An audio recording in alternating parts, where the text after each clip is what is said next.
नमस्कार, आप देख रहे हैं एसपीडी न्यूज। दिन भर की ताजा खबरों के लिए अभी सब्सक्राइब करें एसपीडी न्यूज और खबरों में आगे बढ़ने से पहले वीडियो को लाइक जरूर से करें। और इसी के साथ आज की पहली बड़ी खबर कि 2 बार प्रधानमंत्री बनना काफी नहीं, मैं दूसरी धातु का बना हूं, बोले पीएम नरेंद्र मोदी। कांग्रेस के चिंतन शिविर में सोनिया ने पीएम पर साधा निशाना, कहा कि अल्पसंख्यकों पर हो रही है क्रूरता। दिल्ली में लाखों घरों को तोड़ने की योजना में बीजेपी, सिसोदिया ने बुलडोजर एक्शन रोकने के लिए अमित शाह से लगाई गुहार। नए कांग्रेस अध्यक्ष के नाम पर गहलोत और पायलट में मतभेद, अशोक की पसंद है राहुल तो सचिन का दाव प्रियंका पर लगा। आम आदमी पार्टी का मिशन गुजरात, 15 मई से पार्टी राज्य की सभी 182 विधानसभा क्षेत्रों में निकालेगी परिवर्तन यात्रा। कांग्रेस में लागू होगा एक परिवार एक टिकट का फार्मूला, सोनिया गांधी बोली बदलना होगा काम करने का तरीका। आज से शुरू होगा ज्ञानवापी मस्जिद में सर्वे का काम, प्रशासनिक अधिकारियों ने की अहम बैठक। मैंने बाबरी खो दी है, अब एक और मस्जिद नहीं खोना चाहता, ज्ञानवापी मामले पर बोले अवैसी। बुद्ध पूर्णिमा के मौके पर पीएम मोदी जाएंगे नेपाल, लुम्बिनी के माया देवी मंदिर में करेंगे पूजा अर्चना।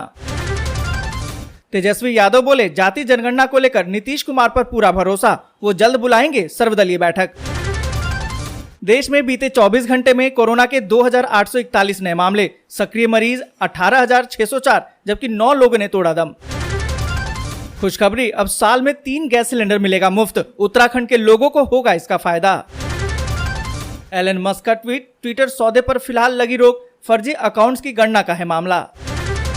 यूपी बनेगा आईटी और इलेक्ट्रॉनिक्स हब, माइक्रोसॉफ्ट सहित कई कंपनियां कर रही हैं बड़ा निवेश। मैंने चुनौती ली है, देश की इकोनॉमी पटरी पर लाऊंगा, शपथ ग्रहण के बाद बोले श्रीलंका के नए पीएम रानिल विक्रमसिंघे। जल्द मिलेगी गर्मी से राहत, मानसून 15 मई को अंडमान में दे सकता है दस्तक। और इसी के साथ अगली बड़ी खबर कि बच्चों की हो गई है मौज, स्कूलों में पड़ गई है गर्मी की छुट्टियां। आपको बता दें कि राजस्थान में तापमान रोज नए कीर्तिमान स्थापित कर रहा है। प्रदेश में पिछले 2-3 दिन से झुलसती धूप और लू के थपेड़ों ने लोगों का हाल बेहाल कर दिया है, जिसके चलते स्कूल के बच्चों के हाल भी बेहाल हो रहे हैं। कई बच्चे तो तेज गर्मी के चलते बीमार भी पड़ रहे हैं। इसके चलते शिक्षा विभाग ने 11 मई से सभी स्कूलों में गर्मी की छुट्टियों की घोषणा कर दी है। आपको बता दें कि शिक्षा विभाग ने एक आदेश जारी कर दिया है। इसके अनुसार प्रदेश के सभी सरकारी और निजी स्कूलों में 11 मई से सत्र के अंत तक अवकाश रहेगा। इस बीच ये भी कहा गया है कि जिन भी कक्षाओं की वार्षिक परीक्षा चल रही है ये यथावत जारी रहेगी। आपको बता दें कि गर्मी के चलते कई राज्यों में छुट्टियां घोषित कर दी गई हैं। उत्तर प्रदेश में 21 मई से 23 जून तक, आंध्र प्रदेश में 6 मई से 4 जुलाई तक, पश्चिम बंगाल में 2 मई से, जबकि छत्तीसगढ़ में 24 अप्रैल से 14 जून तक गर्मी की छुट्टियां घोषित कर दी गई हैं। और इसी के साथ अगली बड़ी खबर की राहत की उम्मीद, बेतहाशा बढ़ती महंगाई का बोझ घटा सकते हैं दूध और दाल। आपको बता दें कि सरकार की तरफ से जारी अप्रैल के खुदरा महंगाई के आंकड़े डराने वाले हैं, लेकिन इस बीच दूध और दाल को लेकर एक बड़ी खबर सामने आई है। बाजार के मौजूदा हालात को देखकर लगता तो यही है कि बेतहाशा बढ़ती महंगाई के बीच में इन उत्पादों से उपभोक्ताओं को राहत मिल सकती है। खबरों की माने तो अप्रैल में खाद्य उत्पादों की खुदरा महंगाई दर 8.38% रही है, जिसमें अनाज के बाद सबसे बड़ी भूमिका दूध की रहती है। इसी तरह आलू प्याज के बाद सबसे ज्यादा दालों की वजह से खाद्य महंगाई दर बढ़ती है। लेकिन ग्लोबल मार्केट में दूध की कीमतों में गिरावट देखी जा रही है, जिससे आने वाले समय में भारतीय खुदरा बाजार में भी दूध के दाम सस्ते होने की उम्मीद है। और इसी के साथ अगली बड़ी खबर कि विदेश यात्रा करने वाले लोगों को बड़ी राहत, दूसरी खुराक लेने के 3 महीने बाद ले सकेंगे एहतियाती डोज। आपको बता दें कि काम, पढ़ाई या फिर कारोबारी कारणों से विदेश की यात्रा करने वाले लोगों के लिए एक बड़ी खबर है। आपको बता दें कि देश के नियमों के अनुसार कोरोना वायरस टीके की दूसरी खुराक लेने के 3 महीने बाद ही बूस्टर यानी कि एहतियाती खुराक वो लगवा सकेंगे। ये जानकारी केंद्र सरकार ने शुक्रवार को दी है। आपको बता दें कि इससे एक दिन पहले ही केंद्र ने अंतर्राष्ट्रीय यात्रा के लिए निर्धारित 9 महीने की प्रतीक्षा अवधि में राहत दी थी। और इसी के साथ अगली बड़ी खबर कि निवास, जाति, आय प्रमाण पत्र बनवाना अब होगा आसान, जल्द ही ग्राम सचिवालय से भी जारी हो सकेंगे सर्टिफिकेट।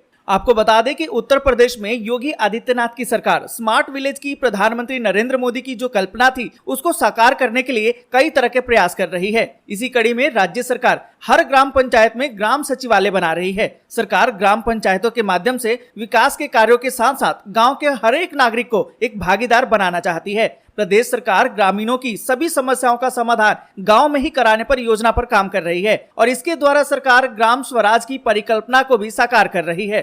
हर एक ग्राम पंचायत को ऑप्टिकल फाइबर या फिर वाईफाई से जोड़ने की तैयारी है। इसके तहत होगा क्या, आने वाले समय में मूल निवास, जाति, आय या जन्म मृत्यु प्रमाण पत्र भी अगर किसी को लेना होगा तो वो अपनी ग्राम सचिवालय से ही ले पाएगा। और इसी के साथ अगली बड़ी खबर कि इन ट्रेनों से तो नहीं बन रहा आपका बिहार जाने का प्लान। रेलवे ने 8 जून तक लिच्छवी समेत इन ट्रेनों को कर दिया है कैंसिल।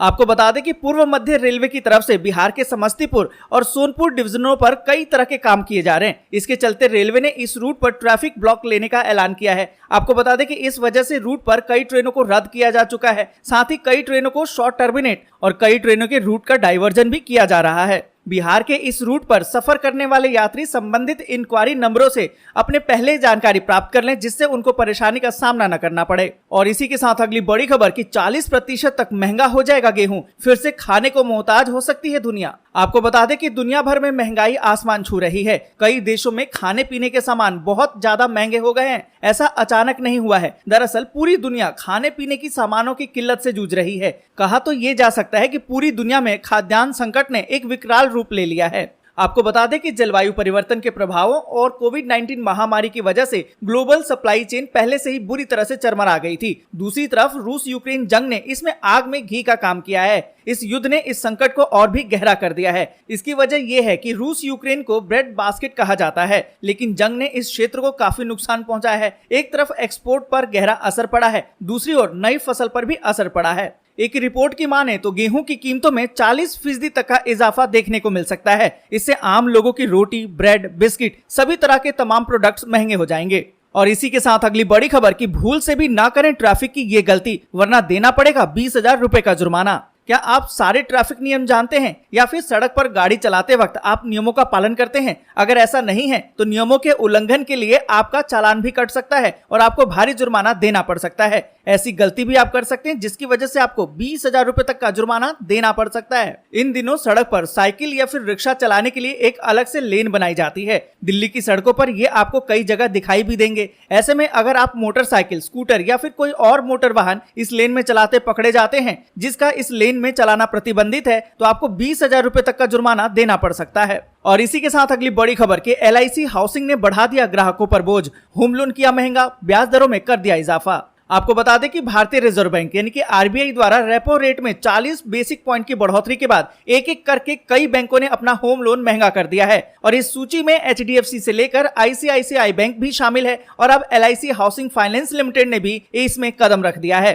आपको बता दें कि LIC हाउसिंग फाइनेंस ने होम लोन की ब्याज दरों में ये वृद्धि सिबिल स्कोर के आधार पर की है। रिपोर्ट की माने तो अच्छे क्रेडिट स्कोर यानी कि 700 से ऊपर वाले ग्राहकों के लिए होम लोन की शुरुआती दरों में 20 बेसिक पॉइंट की बढ़ोतरी कर दी है। और इसी के साथ अगली बड़ी खबर कि देश में बीते 24 घंटे में कोरोना के 2,841 नए मामले, 19,000 से कम हुए एक्टिव केस। आपको बता दें कि देश में कोरोना संक्रमण के मामलों को लेकर रिपोर्ट जारी की गई है। स्वास्थ्य मंत्रालय ने बताया कि 24 घंटे के भीतर कोरोना के 2,841 नए मामले सामने आए, जबकि इसी दौरान 9 लोगों की मौत हो गई है। आपको बता दें कि लगातार चौथा दिन है जब कोरोना के 3,000 से कम मामले सामने आए हैं। मंत्रालय ने बताया कि इस दौरान कोरोना से 3,295 लोग रिकवर भी हुए हैं। इसके साथ ही कोरोना के एक्टिव केस अब 19,000 से कम हो गए। बस यहीं तक। वीडियो आपको अच्छी लगी हो तो लाइक और शेयर जरूर कर दें। अगर अभी तक आपने चैनल को सब्सक्राइब नहीं किया है तो सब्सक्राइब जरूर से कर लें।